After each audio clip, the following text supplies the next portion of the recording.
Né? Sermão que era para ser um sermão só, já virou 4, mas eu creio, realmente creio, que iremos fechar este texto hoje. Vamos contar com a graça de Deus.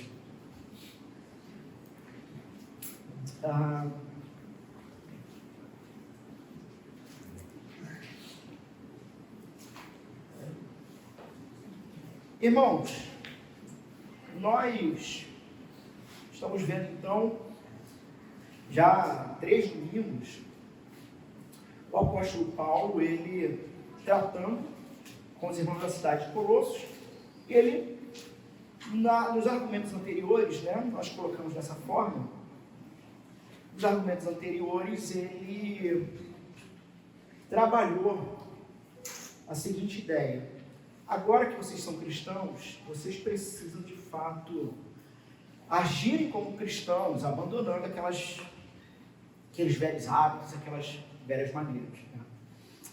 Irmãos, uma das características deste púlpito, desta igreja que está sendo plantada, é a prática do sermão expositivo. Tá? E muitas vezes até verso a verso. Então, por isso a importância de você manter a sua Bíblia aberta, para que você confira se eu não estou te enganando. Isso é importante. Porque, inclusive, em qualquer lugar que você vai, inclusive qualquer um que suba aqui, você tem que conferir. Você tem que conferir. A palavra está na sua mão para que você confira. Tá? Mas uma outra questão também é que a vantagem, ou talvez desvantagem, de uma pregação expositiva é que você é levado pelo texto bíblico a tocar em temas que talvez naturalmente você não tocaria ou passaria muito por cima desses temas. Então, existem temas difíceis na Bíblia e que às vezes a gente pode ter essa tendência de não querer tocar no tema. Mas quando você está expondo verso a verso, não tem para onde correr, não tem para onde fugir. Então, alguns pressupostos iniciais aqui, em cima do que nós vamos ver a partir do verso 15, são importantes para a gente. Talvez um dos primeiros e mais importantes pressupostos, para que a introdução não fique longa, inclusive eu só devo fazer esse. Você tem que estar aqui nesta noite com a palavra de Deus aberta, com o coração disposto a ser lapidado pelo próprio Deus, com a mente sendo trabalhada para ser cativa à palavra de Deus. Porque você precisa partir do seguinte pressuposto: que eu, com o texto aberto aqui hoje, não estou aqui para jogar conversa fora com vocês. Isso é muito importante que isso fique claro. O que eu estou querendo dizer? Eu estou querendo dizer que, sabe quando a gente vai ouvir um sermão e daqui a pouco a gente pensa, fulano tinha que ouvir esse negócio. Poxa, ciclano não veio hoje. Tinha que estar aqui. Tá? Pois é. Primeiro, o Senhor te trouxe aqui hoje. Segundo, eu estou pregando para você.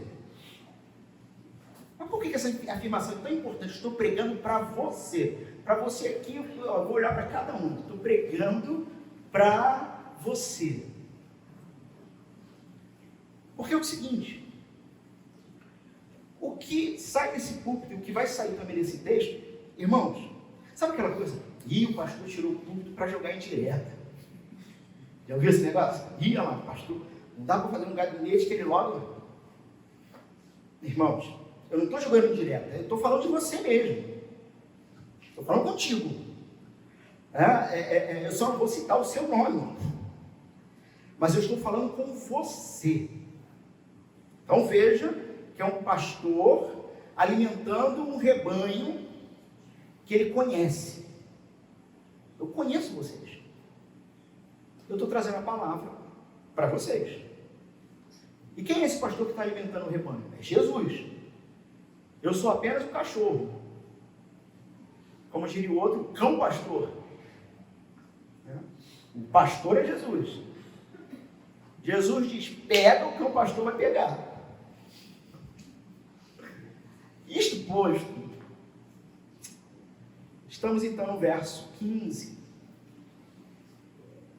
O apóstolo veio falando então de toda essa remodulação e essa reconstrução do ser humano para ser colocado e trabalhado e moldado dentro do reino de Deus. E a gente já vem falando já há algum tempo do que se trata o reino de Deus visível e em plena expansão na terra. É a igreja do Senhor, não tenham dúvidas disso. Por isso, inclusive, um dos grandes motivos da altíssima importância em você ter em alta conta, desculpe aqui a redundância, mas ter em alta conta a igreja do Senhor Jesus como agente de transformação na sua vida. Tá? Agente de transformação na sua vida. A igreja do Senhor que se trata do seu próprio reino em expansão. E nesse verso 15, então, a partir do verso 15, nós temos a ideia de que foi dito nos versos anteriores sobre o vínculo do amor. Então, você tem características que um cristão tem que praticar, perdão. Vimos que essa prática tem que ser com outra pessoa, não é sozinho. Mas vimos também que essas características, o apóstolo Paulo usou uma ideia de roupas, como acessórios, essas características estão costuradas, vinculadas a partir do amor. Esse amor, a partir do verso 15, o apóstolo Paulo vai nos dar essa verdade de que esse amor leva a uma determinada paz. Uma determinada paz que há de reinar no coração das pessoas. E como eu já dei o spoiler do sermão quase todo aqui para as crianças, para vocês, eu já começo então desafiando você ao seu questionamento pessoal diante do Senhor, porque se o texto bíblico fala de uma determinada paz que reina no coração, responda por um instante: por que você não teve paz essa semana? Ou o que te tirou a paz essa semana? Em que momento da sua vida você não percebeu que você continuou andando sozinho, fazendo as coisas como você queria, tomando as suas decisões pessoais, sem perguntar para o Senhor? E menos ainda, sem procurar nos seus irmãos conselho. Se tem um provérbio se tem um texto que eu acho espetacular: na multidão de conselhos há sabedoria. Tá? Que durante a semana te tirou essa paz? Seja a paz de Cristo o árbitro em vosso coração, a qual também foste chamados em um só corpo, e sede agradecidos. Irmãos, quando você foi chamado por Deus para ser santo, lembra que ele começa essa argumentação no verso 12? Chamados por Deus para sermos santos, eleitos, povo eleito e amados. Quando você foi chamado por Deus para ser santo, para ser amado, você também foi chamado especificamente para uma determinada maneira de viver. E essa maneira de viver traz a característica pacífica da paz. Então perceba, não somente uma paz que lá dentro é quase que inexplicável, mas é um tipo o cristão, ele é um tipo de pessoa, que pessoas ao redor, ao tocarem na vida do cristão, ao esbarrarem no cristão, ao encontrar com o cristão, ele sai com um discurso dos lábios. Eu não sei o que aquele sujeito tem, mas é bom, é contagioso, transmite paz, transmite esperança e transmite alegria. Ora, é possível alguém que tenha essa paz que governa o coração ser alguém que, ao tocar na vida de outra pessoa, a pessoa saia pior, saia para baixo, que só tenha questões ruins da vida para apresentar? Será que não há alguma coisa errada com pessoas que têm esse tipo de prática, esse tipo de característica? Aí é interessante nós lembrarmos o que João vai dizer no verso 14, no capítulo 14 do Evangelho de João, verso 27.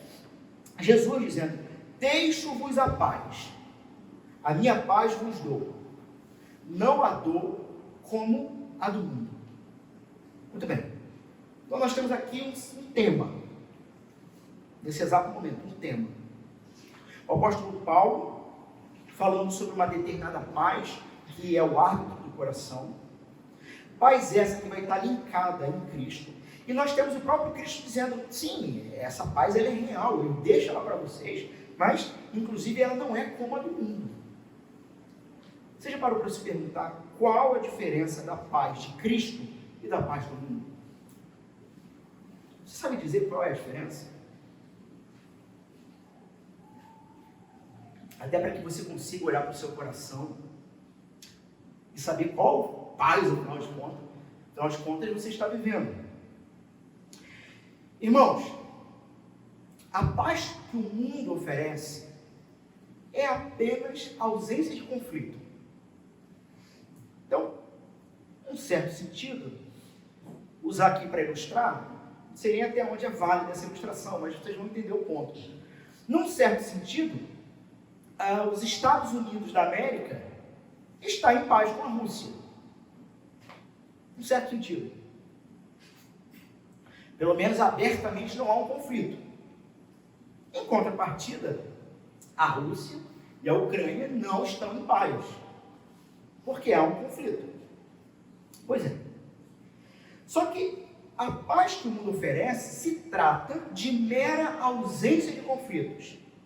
Ou seja, as pessoas elas podem continuar as suas vidas odiando uns aos outros, mas elas estão em paz. É aquele negócio, não fala mais com aquele irmão. E você vai passar 10, 20, 30 anos numa igreja sem nunca ter um conflito com esse irmão. Só que a paz de Cristo não é essa paz. Não é apenas ausência de conflito. A paz de Cristo vai implicar em reconciliação.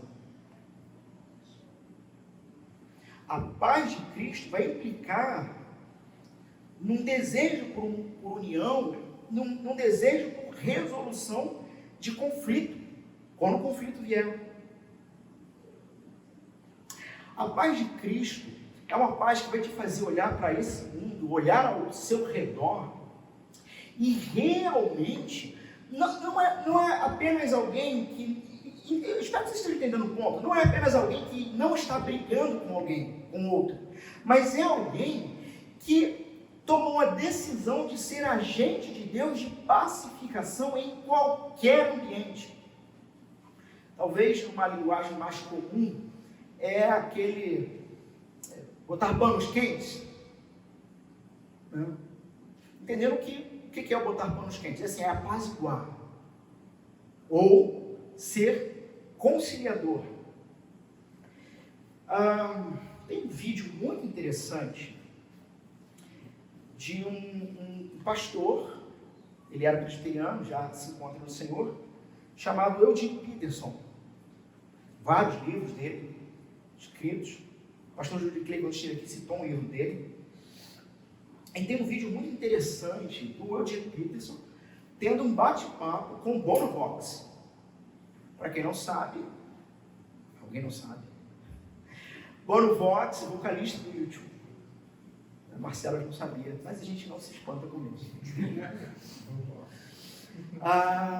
É um vídeo muito interessante, onde eles vão falar sobre salmos, e tem um momento que eles vão falar sobre salmos imprecatórios. Né? E os salmos imprecatórios, eles vão falar numa linguagem, por exemplo, sendo um salmo, é uma oração, uma canção do povo de Deus, entoando ao Senhor coisas do tipo seguinte: Senhor, o Senhor quebra os dentes deles. Coisas assim, né? Então os salmos imprecatórios, eles têm essas características, né? O Senhor, era melhor que esse povo jogasse seus filhos pelo penhasco abaixo, e por aí vai. E por aí vai. E vai ter um determinado momento, então, que na conversa deles, o Eugene Peterson vai falar um negócio interessante. Como que nós devemos lidar com a violência? Ora, como Jesus lidou com a violência? Você já pensou nisso? Jesus, ele lidou com a violência. A resposta de Jesus para a violência foi cruz. A resposta de Jesus para a violência, para a maldade humana, para a injustiça, para tudo que nós lemos no texto de abertura do culto de oração, né, que nós fizemos na abertura, a resposta do Evangelho, a resposta de Jesus foi cruz. Foi uma entrega pessoal. Ora, qual a nossa resposta então? O que é não apenas não odiar, mas de fato ter essa paz no coração que promove paz. É a mesma cruz. Em outras palavras, autoanulação. É realmente ver o seu irmão e a sua irmã como superior a você. Irmãos, eu sei que isso na teoria é muito bonitinho. E talvez você possa dar um ok e dizer, né? Ok, isso aí eu tô. Mas o quanto a gente consegue realmente praticar esse tipo de vida, em que os nossos irmãos ao nosso redor são tratados por nós como superiores a nós mesmos. Sabe? Morra com Cristo. E diante dessa realidade, dessa verdade, de pegue sua cruz e caminhe junto a Jesus até o seu calvário pessoal, talvez perguntas que você precisa se fazer para saber se realmente você está morrendo nessa cruz, ou se você fugiu dela, por que você ainda se ofende? O que te ofende? Por que você ainda sente, sabe, seu ego ferido? Inclusive, já indiquei aqui em outros momentos o livro do pastor Timothy Keller, Ego Transformado. Por que o seu ego, usando as palavras do Tim Keller, por que o seu ego anda tão sensível, mas tão sensível, que mínimas coisas te inflamam a ponto de te explodir? Afinal de contas, o que você está defendendo? E por quê? E é então interessante como que o apóstolo Paulo ele trabalha essa ideia com essa palavra, árbitro. Algumas traduções poderiam ser governo. Permitam que a paz de Cristo governe o seu coração. Então, que a paz de Cristo seja o árbitro, o juiz, o governo. Irmãos, qual é a proposta de governo de coração fora de Jesus? O que governa um coração que se distancia do Senhor ou que nem o conhece? Ora, pare para pensar. Lembra quando você se converteu, ou quando você teve um momento na vida em que tudo que vinha do Senhor e da palavra do Senhor, dos teus irmãos, te inflamava um coração de alegria, e você queria estar com seus irmãos, peregrinando até o momento do culto, sabe? Caminhando e juntos aqui cultuando ao Senhor, mas parece que houve um hiato na sua vida e você deu uma relaxada, uma esvaziada. É porque a paz que provém do amor de Cristo, que provém de busca de profunda relação com Jesus, sumiu. Sabe aquela coisa assim, pastor, eu estou meio desanimado, estou meio cansado. E aí a pergunta mais simples que pode ser feita: o quanto você tem se dedicado ao Senhor na leitura da palavra e na oração? Nada, pastor. Então, meu filho, eu não posso fazer nada com você. O quê? Tu queria que eu orasse? Sério? Você queria que eu orasse com você? Eu posso até orar, mas veja. Citando aqui uma frase polêmica. Uma ideia. Polêmica não para mim, mas talvez para alguns pode soar polêmica. Mas eu me lembro de tantas e tantas vezes o pastor Antônio Carlos Costa, no seu tempo, que eu considero áureo, dizer coisas do tipo: se ao invés de você buscar a casa do Senhor e os seus irmãos para alegremente cultuar, você prefere buscar o cinema, a praia ou o shopping, no dia da angústia, não me chame para orar, vai para a praia.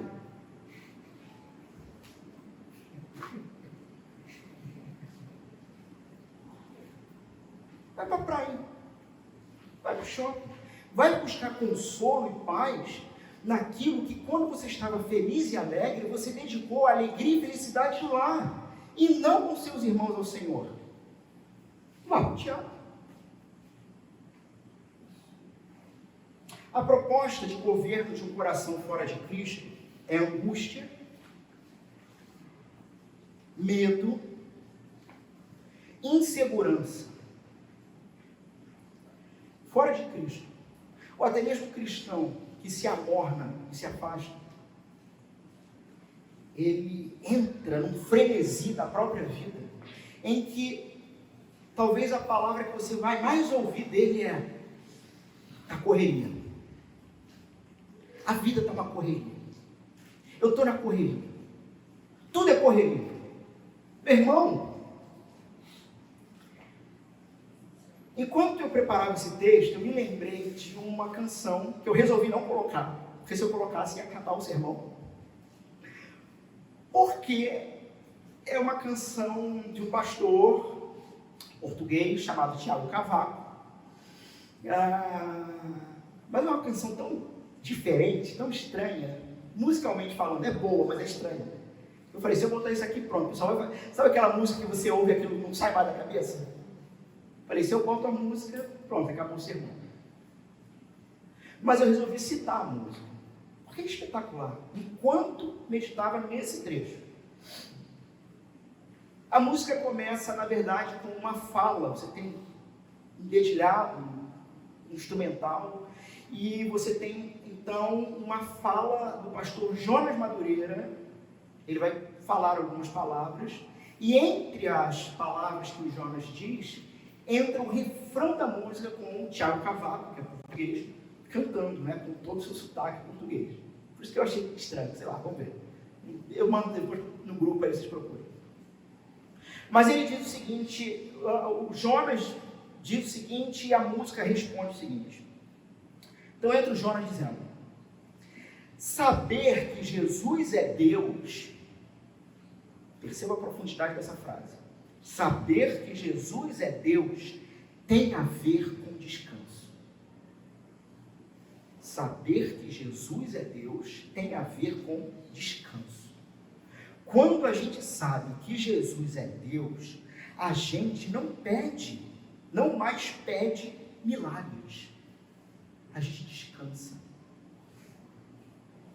Bem-aventurado é aquele que, sabendo quem Jesus é, vai ter paz na tempestade ou na bonança. Vai encontrar paz e vai descansar nos momentos mais difíceis, nos momentos mais caóticos, nos momentos mais comprometedores da vida. Você tem 2 estrofes aqui da música. E aí vem o coro, que é espetacular. Não há descanso. Seu corpo. Só há insônia no sistema da Babilônia. Não há descanso. Não há paz. Não há tranquilidade. Só há insônia no sistema da Babilônia. Para aqueles que já me disseram isso, e que eu sei que um dia vão me dizer: pastor, está osso, uma correria terrível, eu não consigo parar, mas eu não consigo parar. A meu irmão, mas nem assim um domingo, assim, para estar com seus irmãos, assim, ir para a igreja, cantar ao Senhor, pedir que o seu irmão do lado, na hora de oração silenciosa, chama o seu irmão antes do culto, conversa com ele, confessa pecado se for preciso, pede auxílio em oração, orem os 2 juntos. Não dá para ver. Pastor, tem uma correria terrível. Meu irmão, você se encontra no sistema da Babilônia, porque somente lá não há descanso. E a música fica repetindo assim: tenta dormir. Tenta dormir.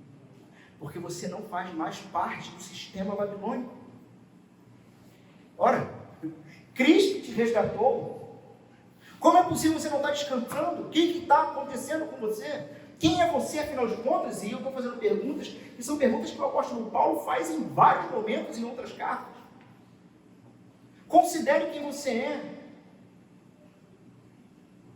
Talvez diante da correria, não vou nem colocar aqui o desânimo ou a tristeza.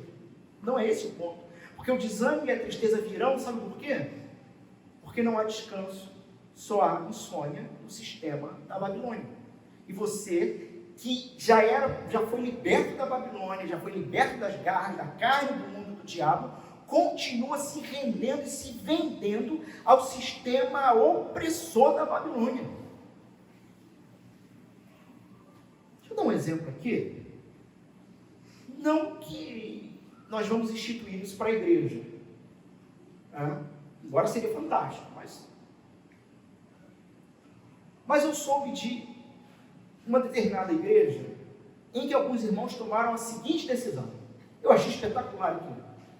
Não sei se eu consigo ou teria coragem de fazer, ou consigo fazer, mas eu achei espetacular aquilo.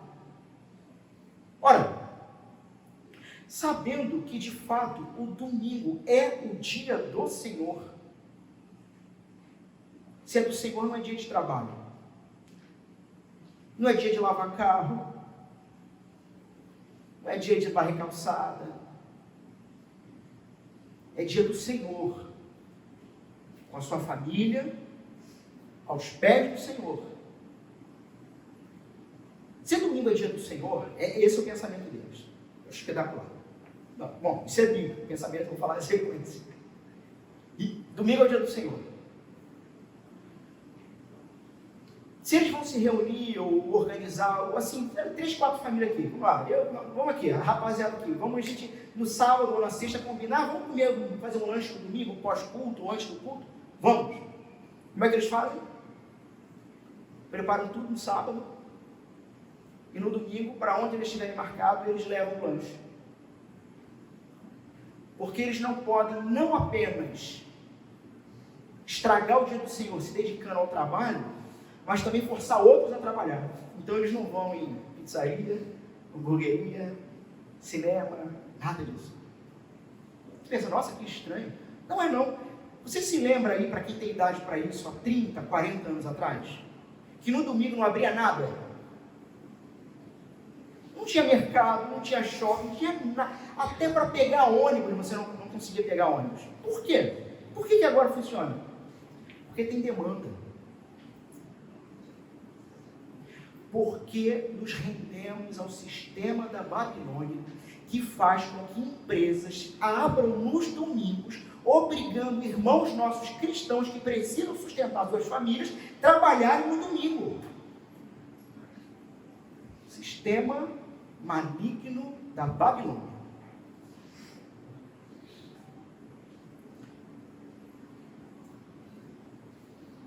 A gente entende aqueles que precisam, trabalham com escalas,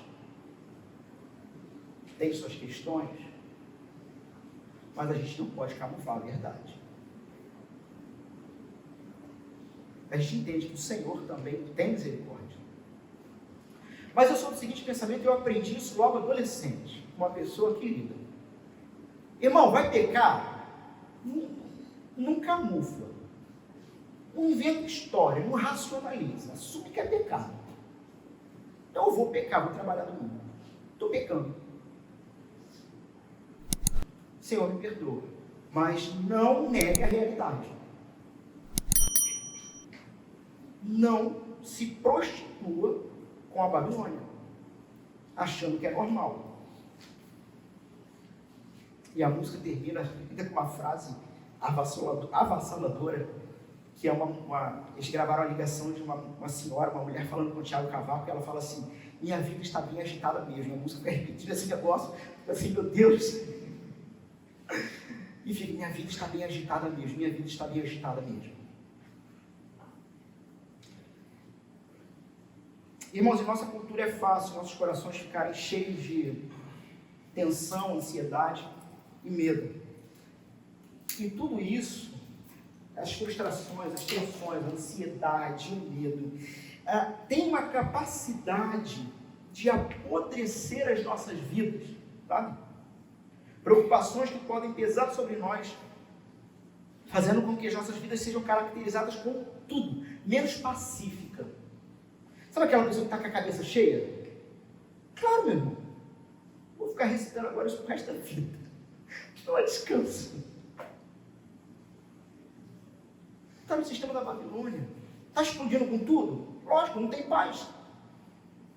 Ah, pastor, eu quero paz, ora por mim. Não vou orar não, você não lê a Bíblia durante a semana. Eu vou orar para quê? Vou orar para te castigar. Porque às vezes no juízo, no peso da mão amorosa, a gente se arrepende.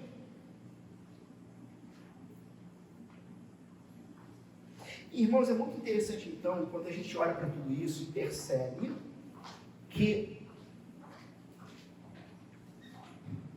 existe uma necessidade de um ambiente.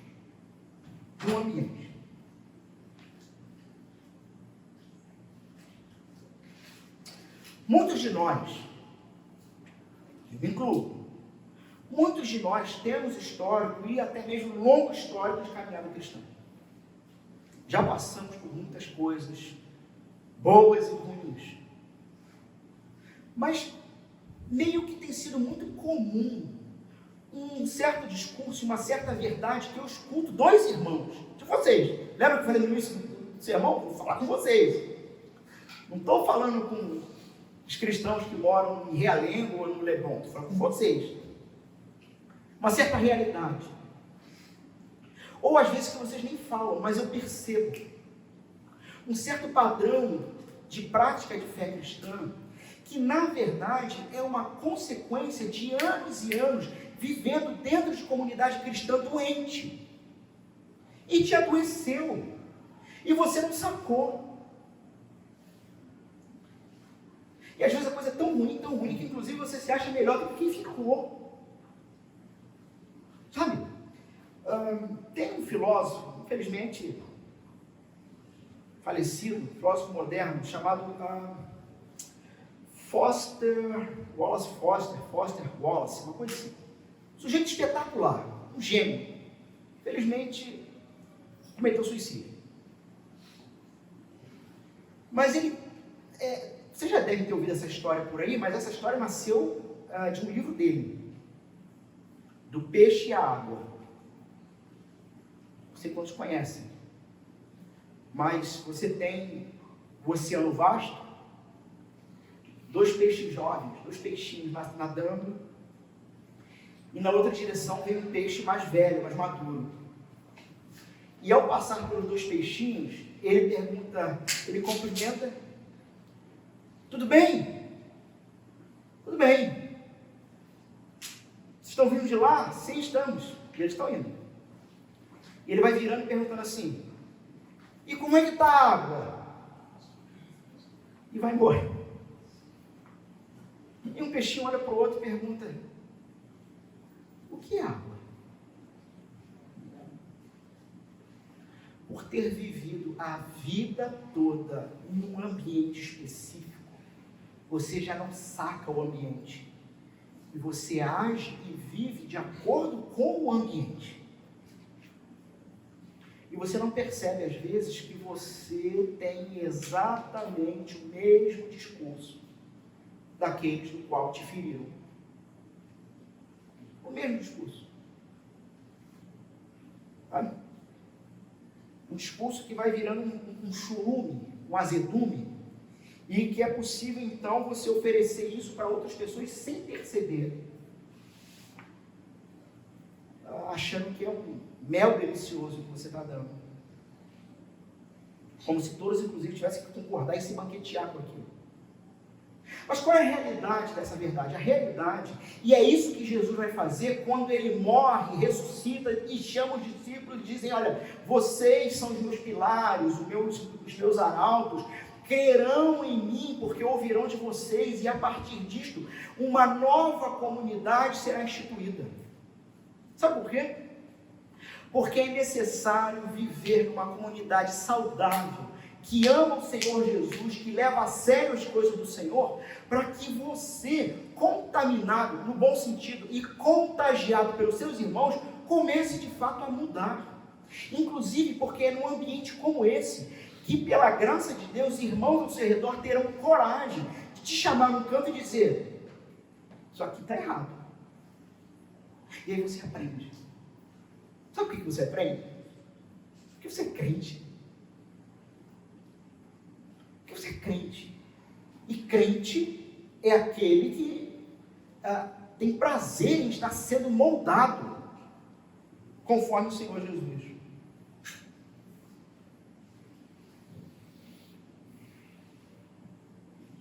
Quando de fato temos a paz de Cristo como governante do coração, iremos buscar a todo custo, então, essa prática de paz e reconciliação.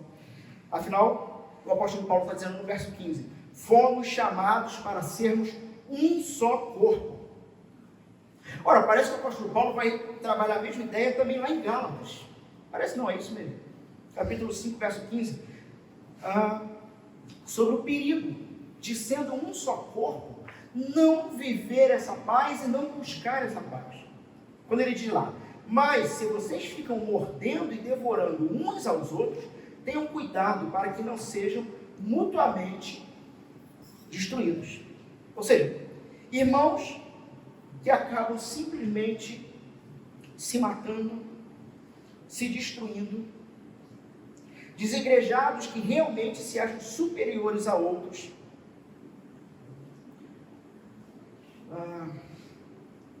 decidiram não optar pela via da reconciliação, pela via da paz.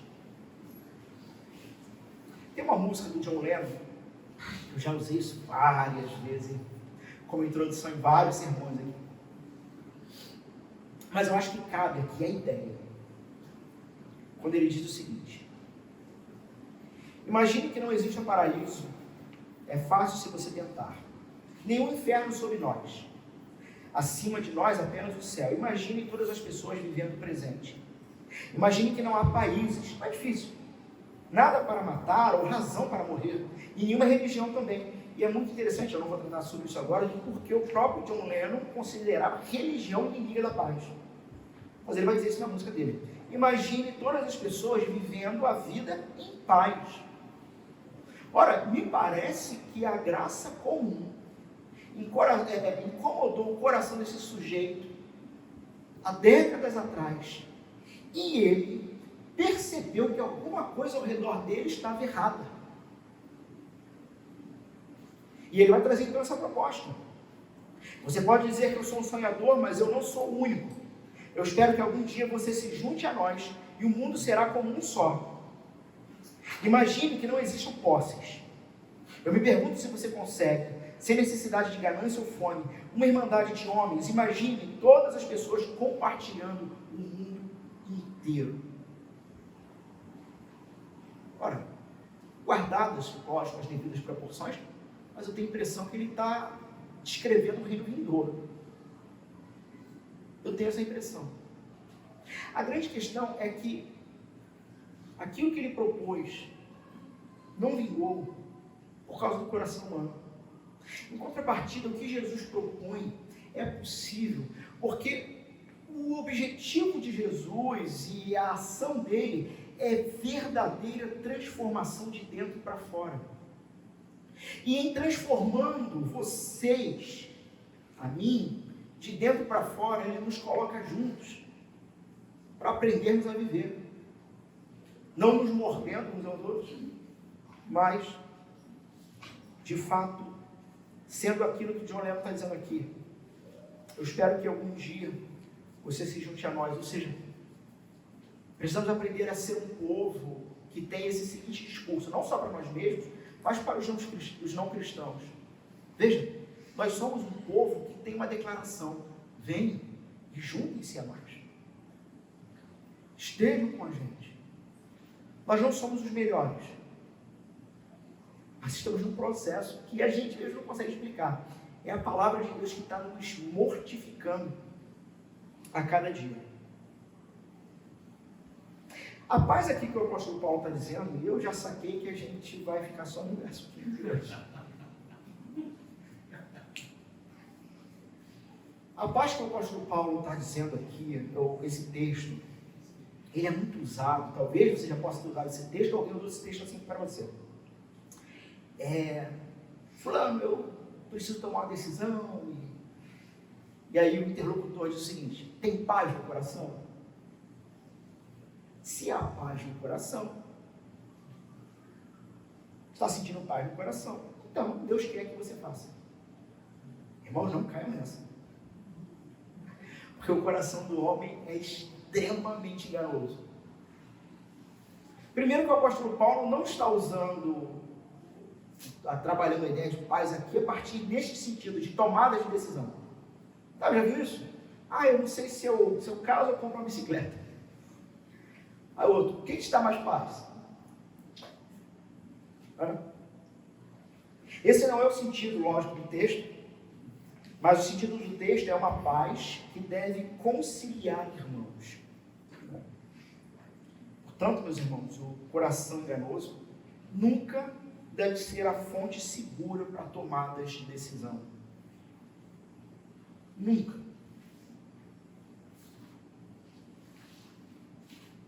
Como se dá então a tomada de decisão? Pela palavra. É a palavra de Deus que vai nos dizer exatamente o que devemos fazer. A gente não pode nos esquecer, não podemos nos esquecer, que estamos gradativamente recebendo a educação do novo reino através da palavra de Deus. Irmãos, essa paz que o apóstolo está dizendo é uma paz que ela não somente te ensina e te decide, te faz escolher as lutas que você deve se envolver, mas também como que você vai se portar, como que você vai agir no meio de lutas que você possa ser envolvido. Então é uma paz que ela governa, que ela controla os nossos corações. Só que essa paz, ela governa e controla o seu coração na medida em que você confia no Senhor, na medida em que você deposita a confiança nele. Essa é a paz, ou é um aspecto inerente da nossa salvação. Portanto, deixa eu jogar mais uma bomba em cima de vocês. Se isso é um aspecto inerente da salvação, por que o seu discurso continua sendo tá corrido? Talvez você não seja salvo.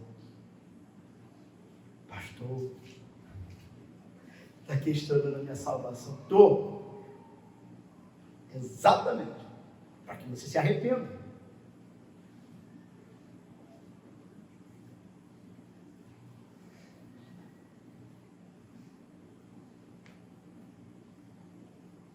Olha, você é alguém talvez iracundo, difícil de perdoar, difícil de buscar conciliação. O quanto você tem certeza que é cristão?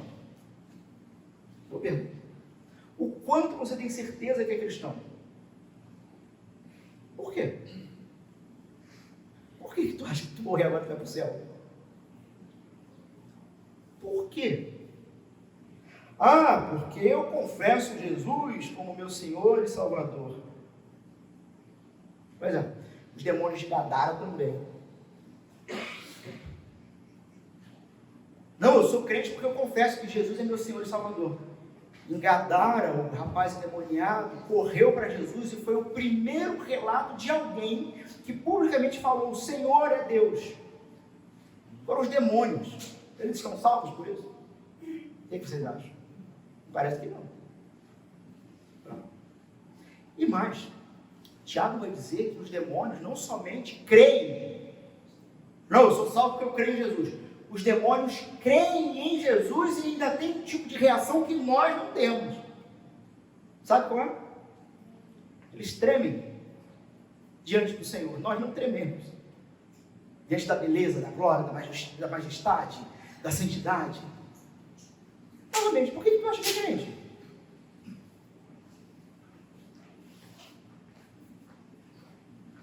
Porque o grande diferencial vai se encontrar em que, tendo crido no Senhor Jesus, verdadeiramente, mediante a ação do Espírito Santo, a sua vida começará a mudar.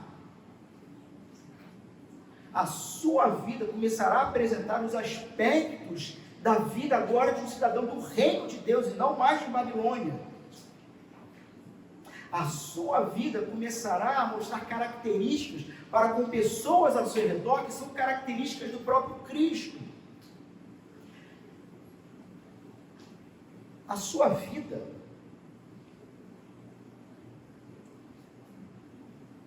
apresentará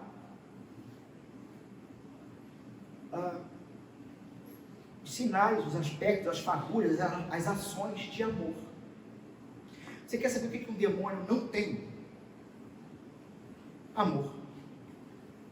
Você quer saber quem é que tem amor verdadeiro? Somente aquele que está conectado com o ser que é amor. E que foi conectado mediante fé no Senhor e Salvador Jesus Cristo. Então talvez aí, eis uma boa pergunta para se você não teve paz na semana passada, pelo menos agora, nessa próxima semana, a sua falta de paz vai ser por um bom motivo. Para te incomodar. Vira e mexe, oramos o seguinte ao Senhor: Senhor, que o Senhor console e traga refrigério aos corações aflitos, mas que o Senhor perturbe profundamente os corações resignados ao pecado, os corações obstinados à distância. Que o Senhor perturbe eles, para que haja arrependimento. Irmãos, esse objetivo só pode ser alcançado dentro do corpo. Somos feitos para um só corpo. Essa paz deve nos tornar, então, conforme o verso 15, pessoas constantemente gratas. Eu vou encerrar aqui, deixando para vocês uma ponte para o verso 16 e 17, que eu acho espetacular.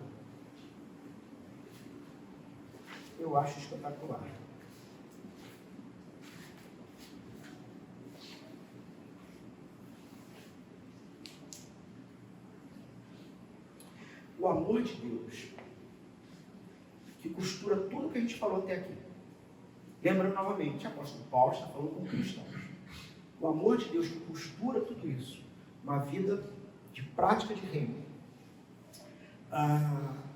que te leva a uma paz que governa e te faz decidir como agir nas situações. E não somente essa paz, você tem essa paz, mas você tem alegria e gratidão. Tudo isso vai desembocar em prática comunitária de culto cristão, com uma coroação da vida. Quando ele vai falar sobre aconselhar uns aos outros, sobre exortar, como?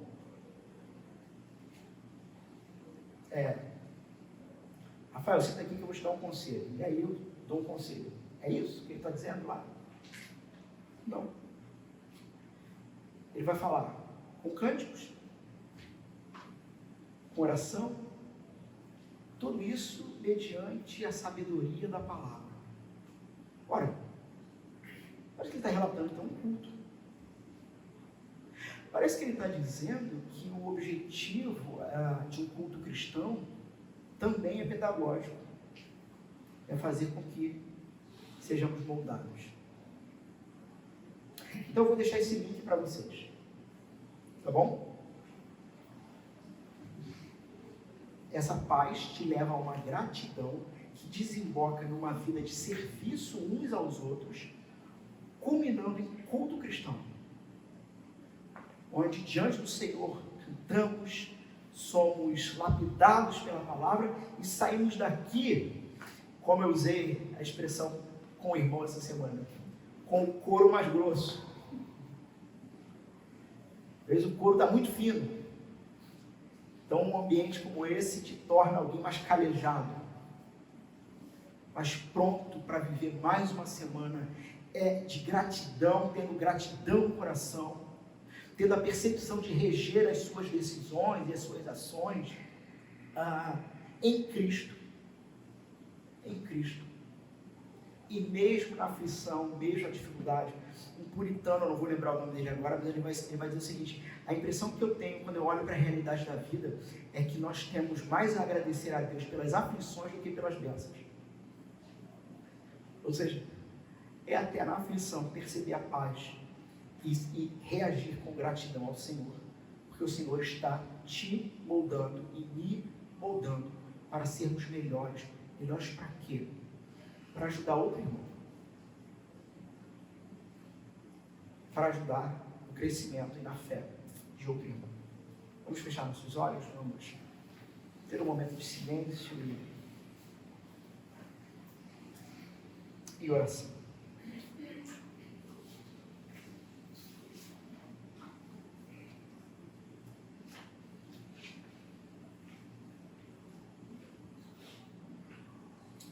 Pai Santo, eu quero te agradecer pela tua palavra, pelo texto lido, pelas verdades eternas, pela profundidade em que o Senhor nos conduz a uma reflexão honesta. O Senhor não nos chamou para superficialidade. O Senhor não nos tirou do império das trevas para ficarmos brincando de casinha. O Senhor não contemplou o teu santo filho exposto à morte numa cruz para que nós ficássemos confortavelmente vivendo nossas vidinhas de maneira medíocre. Mas muito pelo contrário, é essa a entonação da tua palavra. Que vivamos então, Senhor, tendo consciência de quem somos. Somos crentes. Somos feitos servos do Senhor, chamados pessoalmente pelo Senhor para a santidade, para sermos amados do Senhor e para sermos ferramentas para que outros te conheçam. E mesmo te conhecendo, e mesmo ainda te rejeitando, sermos bênção, apontando para o fato de que o amor em Jesus nos anulou, e nós faremos o que for necessário para que o nosso irmão, para que o nosso vizinho, nosso próximo, tenha alguma dignidade, consiga ver alguma beleza nessa vida, mesmo que essa beleza se expresse com um simples gesto de gentileza da nossa parte, porque a vida é dura, é curta.